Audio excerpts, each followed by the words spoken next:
Shalom दोस्तों, याकूब की किताब 5:16 में लिखा है, धर्मी जन की प्रार्थना के प्रभाव से बहुत कुछ हो सकता है। हालेलुया। क्या आपको पता है इस दुनिया में एक देश है, उस देश का नाम है आयरलैंड। और इस आयरलैंड के देश में एक भी सांप नहीं होता है। और इसके पीछे बहुत हिस्ट्री लिखा, चर्च हिस्ट्री में बहुत कुछ लिखा गया है। और चर्च हिस्ट्री में लिखा गया है कि यहाँ पे सांपों की आराधना बहुत होता था। उस समय सेंट पैट्रिक नाम का एक मिशनरी वहाँ पे सुसमाचार के लिए, सुनाने के लिए, फैलाने के लिए आया हुआ था। और एक बार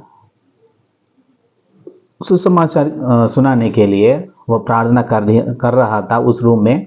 तो जिस रूम में वो प्रार्थना कर रहा था, जिस जगह पर, वहाँ पर एक के बाद सांप, बहुत से सांप आने लगे। तब सेंट पैट्रिक को बहुत गुस्सा आया और 40 दिन का उपवास किया कि इस देश में एक भी सांप नहीं दिखना चाहिए। और इसके बाद वो सांपों की पूजा के खिलाफ भी प्रार्थना करने लगा। 40 दिन का उपवास करने के बाद एक के बाद सारे सांप उस देश में से चले गए। और उसके बाद में कई सालों के बाद कुछ लोग सांपों को पालने के लिए वहाँ पे बहुत कोशिश किया। उसके बाद में वहाँ का वेदर बदलने लगा, यानी कि मौसम भी बदलने लगा, जिसके कारण एक भी सांप उस देश में नहीं टिक सकता था। और सारे के सारे सांप उस देश को छोड़कर मरने लगे या फिर उस देश को छोड़कर भागने लगे ऑटोमेटिकली।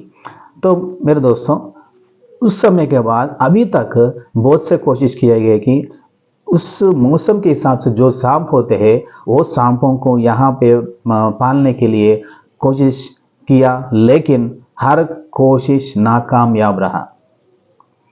तो दोस्तों, धर्मी जन की प्रार्थना बहुत ही असरदार होता है। लिखा है याकूब की पत्री 5:16 में लिखा है कि धर्मी जन की प्रार्थना के प्रभाव से बहुत कुछ हो सकता है। हालेलुया।